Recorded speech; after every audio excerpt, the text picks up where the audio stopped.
Good evening, ladies and gentlemen. How are we getting on? Welcome to a brand new camp build. Today we're heading back into the forest to work on a kind of hermit's cabin in the woods type thing. Sort of off the grid, off the beaten path living type of deal for this one. So, let's jump in and take a look.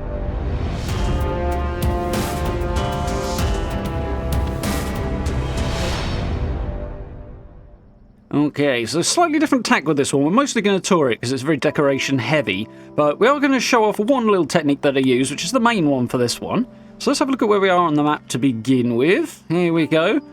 Right in the middle there, just a little bit up from the Wayward. We're on the other side of the river, just into the trees a bit there. There's a nice clearing. There's Wixon Homestead over there in Vault 76.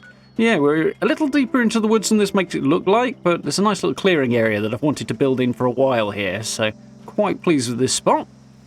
So, opening things up, let's start a bit further out, make our way in. So yeah, the vibe with this one I was going for was a kind of somebody who wants to get off the grid, live in the woods, basically be a bit of a hermit, and I wanted to use the trailer there, the mobile home thing, as the main part of it, and build up from that. As you can see, I've got a structure on the top there, and that's the main bit that I'm going to show you how I did in a moment, because there's one interesting technique to that one that's worth having a look at, otherwise it's mostly decoration. Same technique is used for this little gazebo on the left here, that basically the same principle as the building on top of the mobile home there. So we'll take a look at how we did both of these, it being the same thing, in just a sec. But yeah, quite like the front aspect of this one, really busy, loads of totems and stuff to say, leave me alone. I really like the look of this place, it's quite cool. So, taking a look at how I actually built this thing on the top. So the biggest problem is that there is a big gap if you try and use floors. So what I ended up doing was using roofs. So you see I've got a couple of foundations here. They're carefully lined up with the end of the mobile home here. Made sure those are centered. I have to use that one on the right and then snap the one closest to it in afterwards, otherwise it wouldn't sit close enough. Just to make sure these roofs go far enough over. But we've got this to the right height, and we stick a wall in the middle, and now we snap a roof onto it. And as I say, I'm doing that because the roof will sit very, very close to the top of the trailer here. You can see it's going straight down the middle. But if I'd used floors, there would have been a gap. So that's why I didn't use that. So the key thing here is these angled roofs on the side. These are actually what are going to allow us to put the walls in. Because I can snap half walls onto the top, just like this.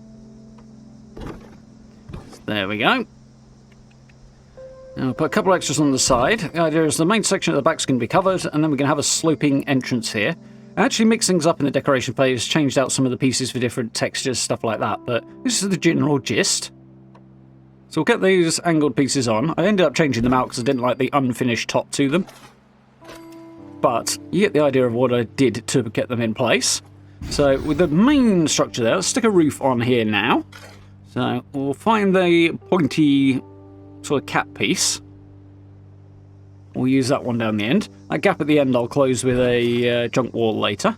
And we need to get these side roofs off now. So the way to do that is to use the swap mechanic and to swap them out for a flat roof. You need to do these one by one, but you just select them, swap them out for a flat one like that. It breaks the connection, and then you can just remove them like that. And there we go. We have it basically floating. So in order to take these last couple off, I need to separate these roofs as well, so that the ones further out there will be floating. So we're going to swap this one out here. Now we can take it out, and we can remove the other pieces that we no longer need. I'm actually going to put one of those roof pieces back in later, just to extend the flooring a little bit. That is basically the same technique, and it's the same thing I used for that gazebo on the left there, as it allows the thing to actually have a floating roof, which is basically what's going on there. So there we go. Back down to the ground, have a little look around the front of this place. So the reason I put the gazebo in is because I didn't really want a kitchen space inside the mobile home, so I wanted a little cooking area outside with a bit of shelter around it. So we've got that floating roof, some posts in there to hold it up. I use the usual snap it to the corners technique with the staircase, and then put a cooking station underneath. Loads and loads of bits of decoration out here, which is really the way I wanted to go for this one, make it really decoration heavy. Simple on the building, but lots of decoration to bring it to life. That kind of hermit's vibe. And loads of junk and stuff lying around, that sort of thing. A little farm area out there. It's more for decoration really than functionality, but it works. Got a few mounted animal heads as well as the totems out front there, just to encourage people to leave the resident alone. We'll head on inside. So, as usual with the inside of here, I usually find decorating them, the best way to do it is get as much stuff on the walls as you can. And I've got a fair bit up here. I would have liked a bit more, but I didn't really want to use stuff that was too clean. I wanted it looking a bit battered and like it's made up of stuff that the Hermit who lives here has just gathered from wandering around the wasteland. So I've got a few weapons around, got a few bits and pieces, some reading material there, mostly focused around survival stuff and sort of vaguely conspiracy theory related stuff as well. So it kind of fits with the vibe. I went with the one scoreboard poster that we've got that's a bit more beaten up looking there, and it filled up a big gap on the wall. Swing around into the bedroom end. Again, gone for the more basic setup with the bed there, but kind of works with the vibe we're going. Boarded off the windows and covered them up here because it's the bedroom. Loads of bits and pieces on the wall. Got a sheep squatch hanging out there. Rather than using bedside tables and stuff, I thought I'd use stash boxes, in this case a safe, just to give it that a bit more of a ramshackle vibe. A few plushies, cardi. Use some of the more rustic weapon displays as well, to get a couple of weapons up on the wall there. They're used for hunting these trophies at various places around in here. Yeah, bit of a beaten up place to live. It's off the grid and away from civilization. Pity about the clipping. Most of the doors there either didn't look right or clipped, so I didn't really have a great deal of choice on that one. So I could have pulled stuff away from the door, but it would have looked less well decorated then, so we'll have to live with the clipping.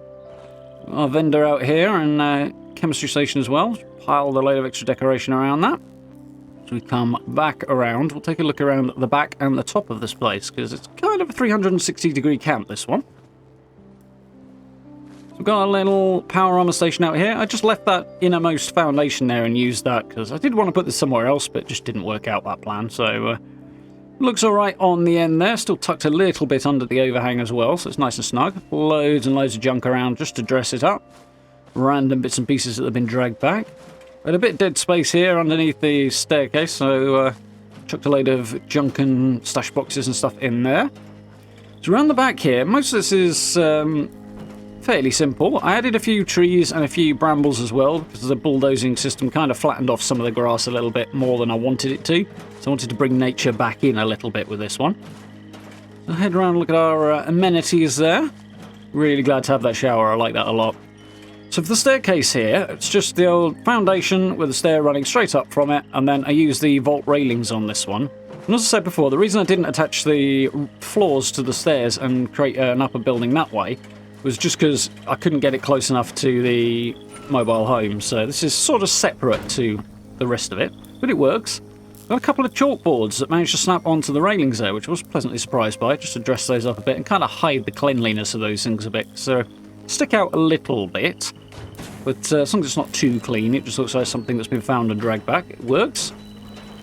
So I've swapped out the roof pieces here for the flat ones from the new set in the most recent season, Season 8. So it's kind of a concrete vibe. It's a little bit different, just changes the look, and I quite like it.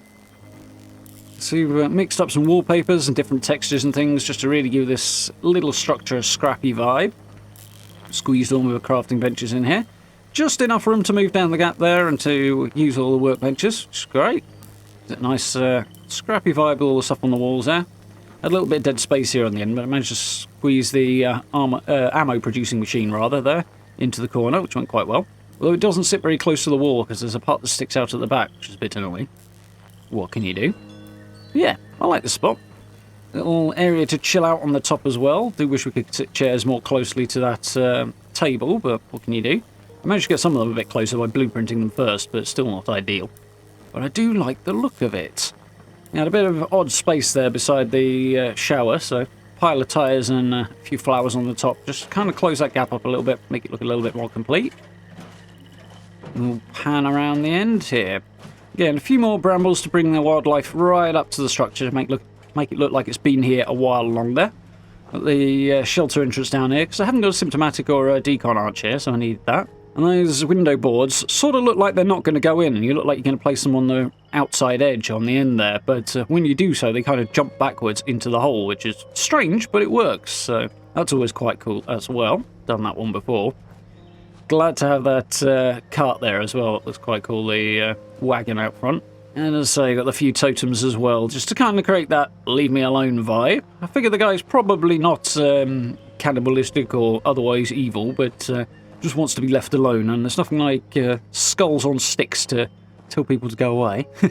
Bit contradictory to the vendor that I've got out front there, but, you know, it is what it is. I do like this place. I really like the sort of level of detail and decoration on it as well. It's really brought it to life. There's still a little bit of budget left on this one. In fact, a decent amount of budget, really. So if I wanted to carry on decorating either inside or anywhere else, I certainly could do, which is cool. One advantage to it being a very, very small, simple build. So there we go. I do like that little pavilion out front as well for the cooking area. But on that note, I hope you guys did like this little tour, this little build. If you did, please do consider dropping subs and likes. I very much appreciate it. Down below the video, you'll find social media links, merch store, and channel memberships as well, if you're interested in supporting the channel that way. I very much appreciate it. If you get the chance, do join us for live streams as well. We are, of course, playing Fallout 76 and Mass Effect 3 as well at the moment, so I do hope you join us for those. But for now, thank you very much for watching. I look forward to speaking to you all very, very soon.